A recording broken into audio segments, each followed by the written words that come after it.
반갑습니다. 소비자 행동론을 여러분과 한 학기 동안 함께할 김정록 교수입니다.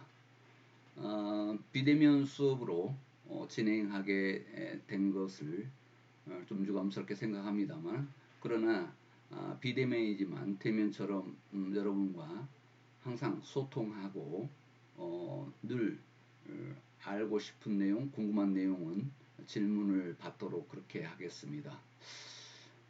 수업 방법은 비대면으로 하되 사정에 따라서 대면 수업으로 바뀔 경우 그렇게 또 응하도록 그렇게 하겠습니다.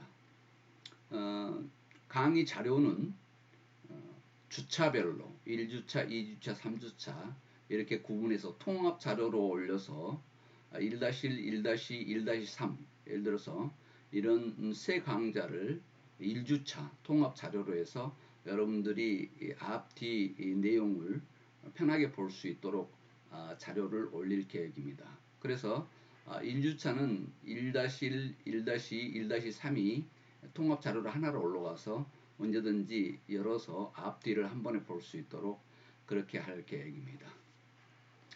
소비자 행동론을 강의에 시작하기에 앞서 소비자 행동론은 말 그대로 소비자의 행동을 분석하는 그런 내용입니다. 그래서 우리가 마케팅을 해 가는데 소비자 행동을 어떻게 분석을 해서 적용을 할 것인가 하는 내용인데요.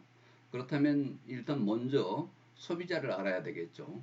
그래서 소비자는 어떤 사람인가 하면 사전적인 용어는 여러분들이 이미 알고 있는 내용들입니다.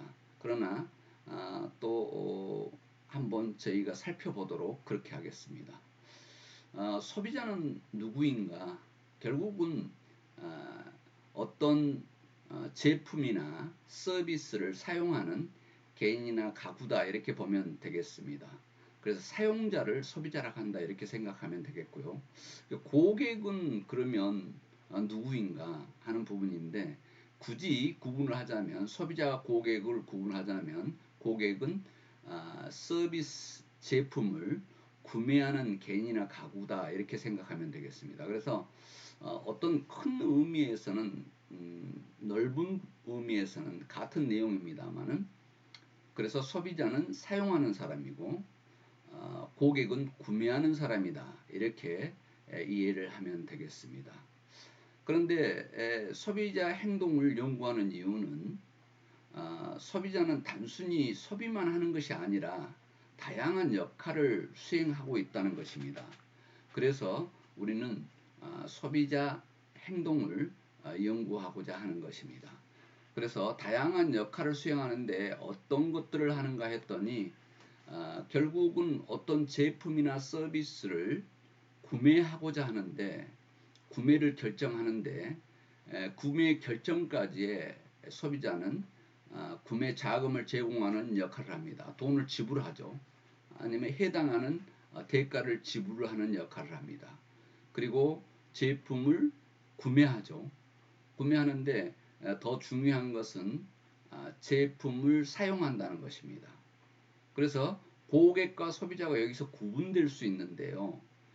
고객은 구매하는 사람이라고 한다면 소비자는 사용하는 사람인데, 엄마가 사주고 아들이 딸이 사용자가 될 수 있다는 것이죠. 그래서 소비자와 고객은 단어상의 구분을 할 수 있는 내용이다 이렇게 생각하면 되겠습니다.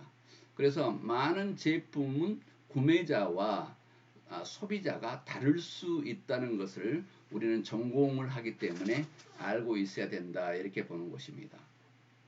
많은 구매자가 구매했다고 해서 사용자가 되지는 않는다는 것을 우리는 볼 수가 있죠. 예를 들어서 기업에서 컴퓨터를 구매했다.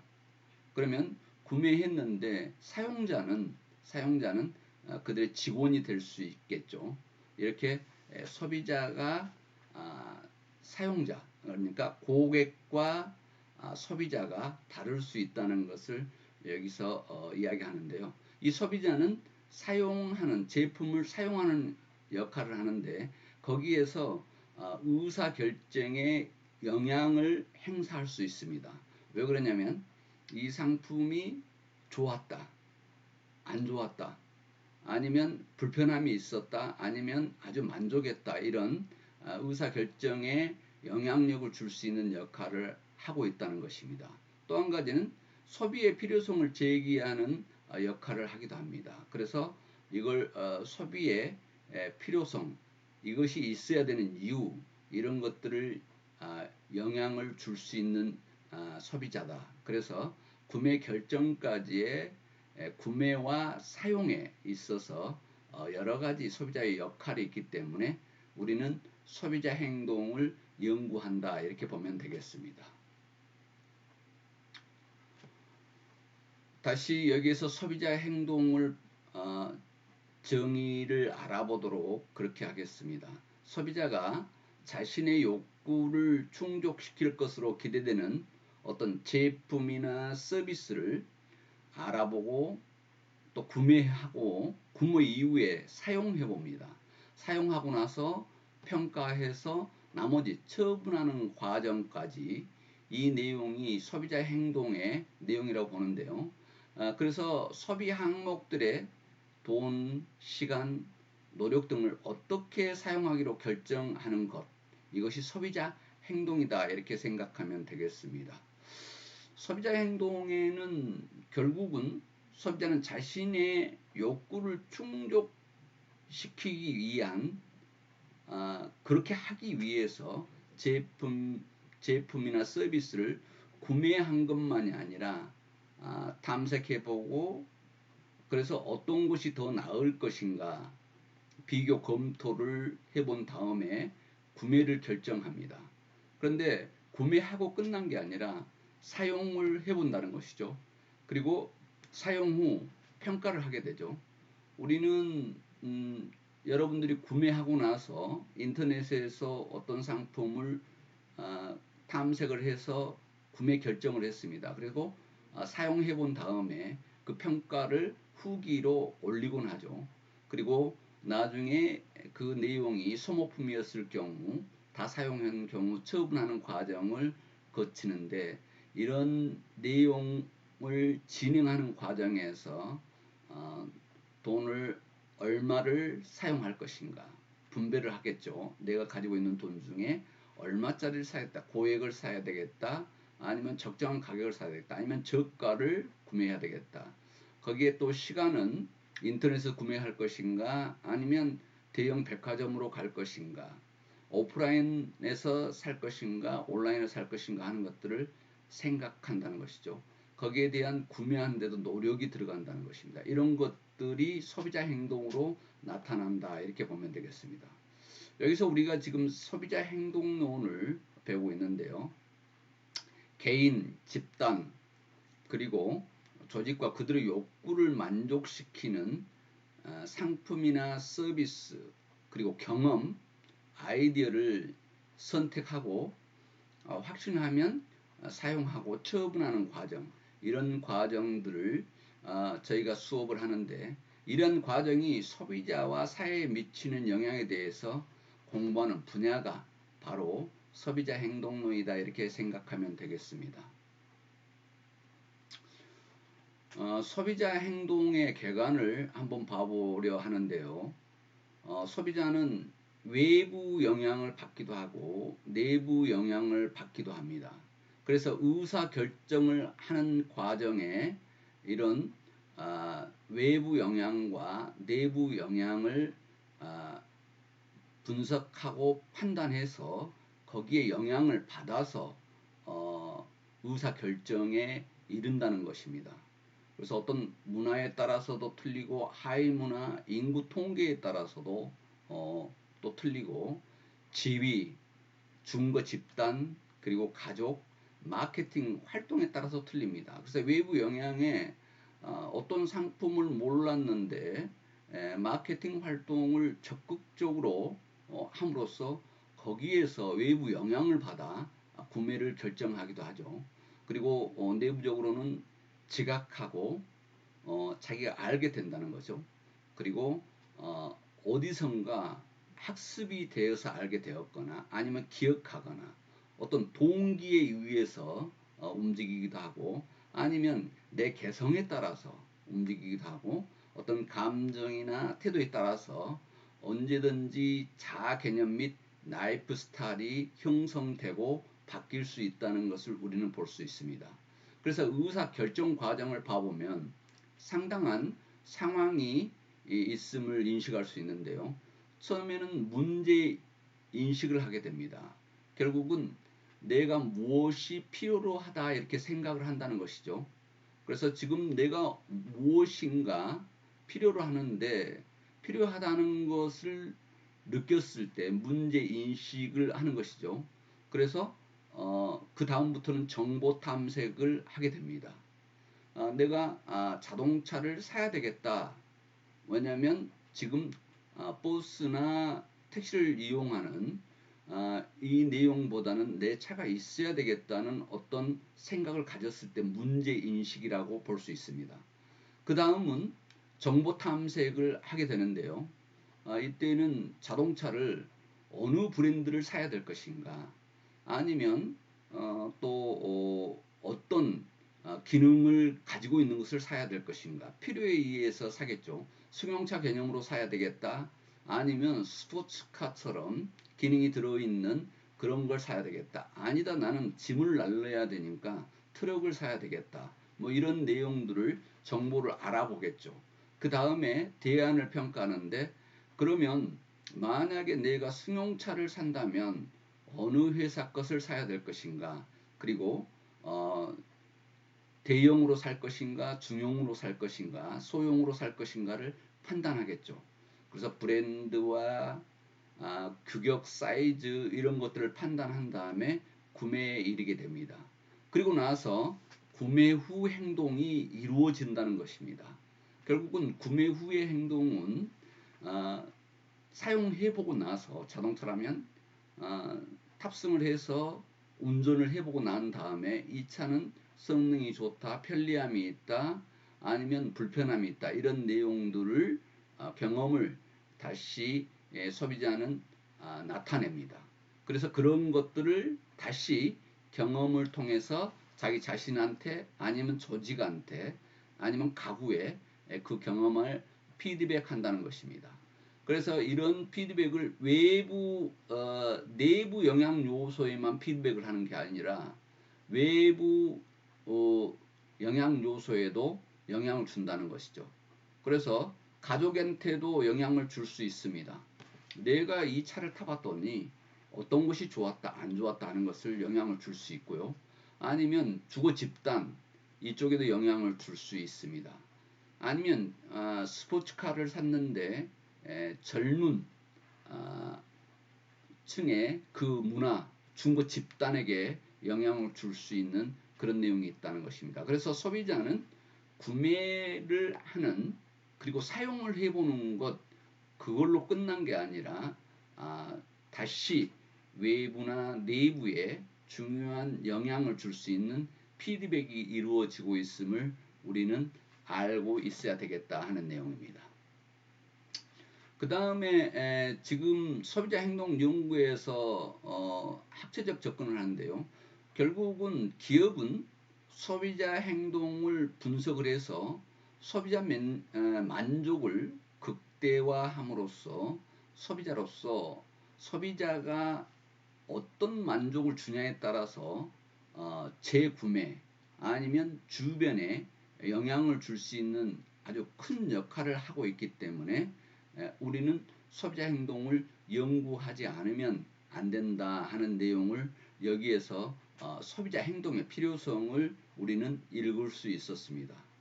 소비자들은 어떤 마음, 뇌, 신체, 외부 환경이 유동적이고 역동적인 방식으로 상호작용을 함으로써 소비자의 경험을 구성하고 있습니다. 그래서 예전에는 소비자가 그냥 어느 부분에 구매를 하고 끝났는데 지금은 역동적인 상호작용을 하고 있음을 우리는 알 수 있습니다. 더더욱이 인터넷이 발달이 되고 스마트폰, 이 모바일이 활성화되면서 소비자는 굉장한 상호작용이 강한 활동을 하고 있음을 우리는 알 수 있습니다. 그래서 소비자를 제대로 이해하기 위해서는 소비자의 네 가지 영역에서 이루어지는 일에 각각 초점을 맞출 것이 아니라 오히려 네 가지 영역 간 상호작용에 초점을 맞춰야 될 필요가 있다고 하는 것을 많은 학자들이 주장하고 있습니다. 그래서 다양한 학문 분야에 걸친 이해가 필요하다는 것입니다. 소비자의 미시적 소비자 행동과 거시적 소비자 행동을 이제 파악을 해야 된다. 그렇게 보면 소비자 행동론은 다양한 학문이 한 군데 뭉쳐서 소비자를 분석하고 이해하고 또 소비자 욕구를 충족시키는데 노력하지 않으면 안 되는 그런 분야를 연구하는 곳이다. 이렇게 생각하면 되겠습니다.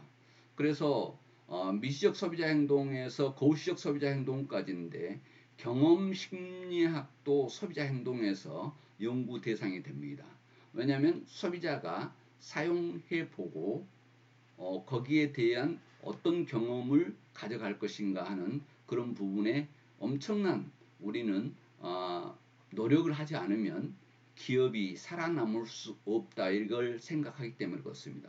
그 다음에 임상심리학 그리고 진화심리학 어느 부분에서는 인간의 라이프 사이클을 파악하기도 하고 인간의 생태학을 파악해 볼 필요가 있다. 또 한 가지는 사회심리학을 생각해 볼 수 있습니다. 어느 상품을 구매하면서 인간은 자기가 실용적으로 사용하는 나한테 맞는 것만을 구매한 줄 알았더니 그렇지 않더라는 것이죠. 사회적으로 내가 이 상품을 사용했을 때 나에게 받는 느낌은 어떤 것일까 하는 부분을 생각하게 된다는 것입니다.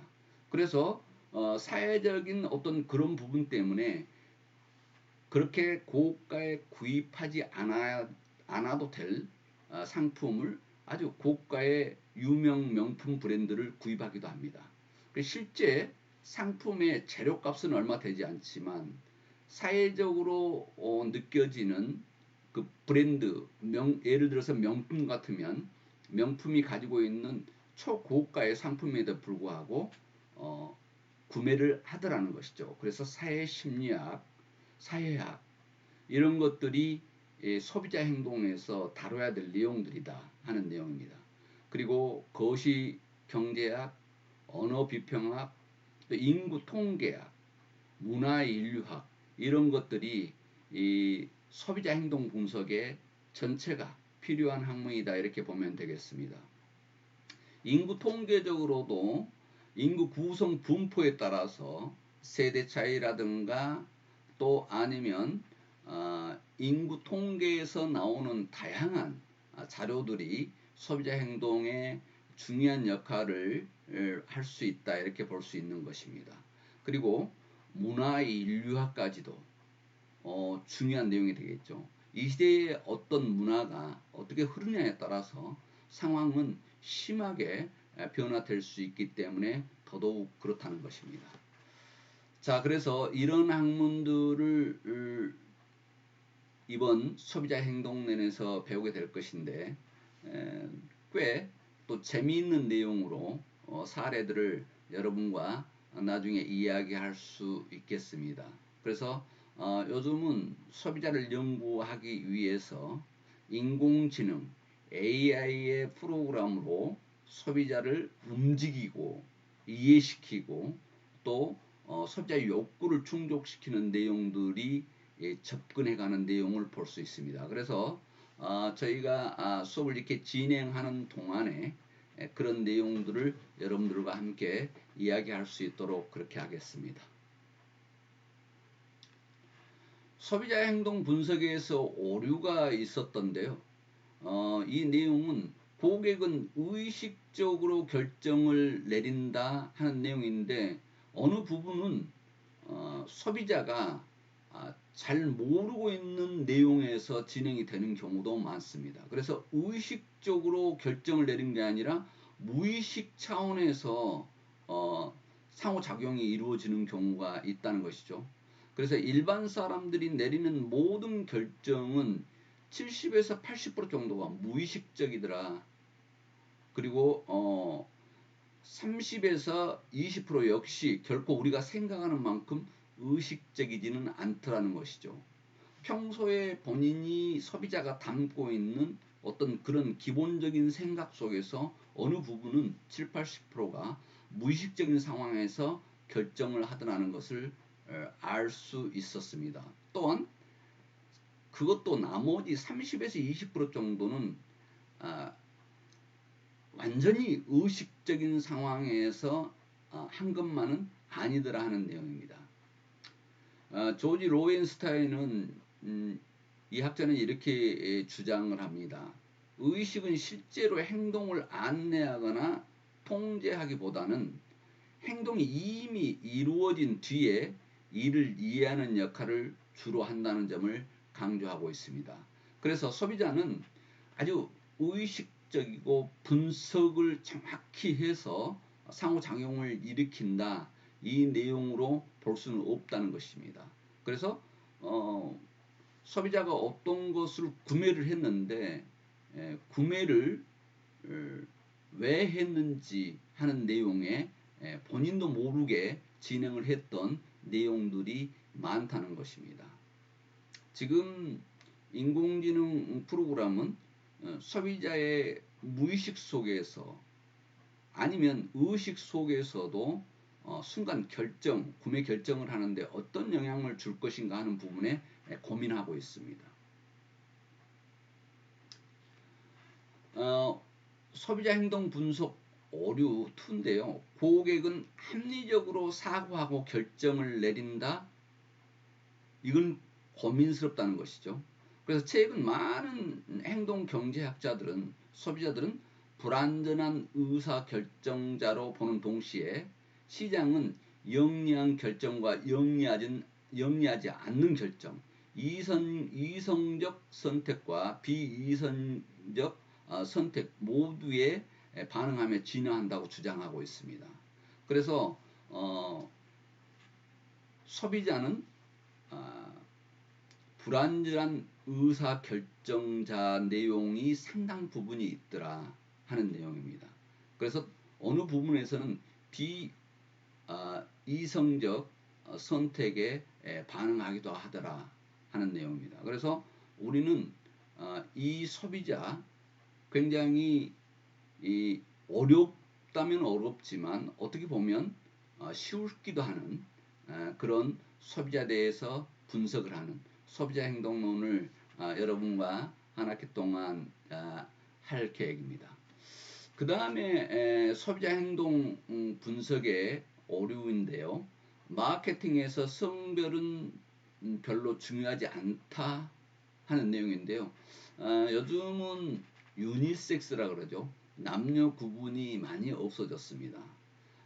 선진국화 돼가는 과정에서 예전에는 우리나라에 남존여비 사상이 있어서 여성들이 활동하는 영역이 아주 적었는데 지금은 남성성보다 여성성이 활동하는 영역이 계속적으로 확장되고 폭이 넓혀져 가고 있습니다.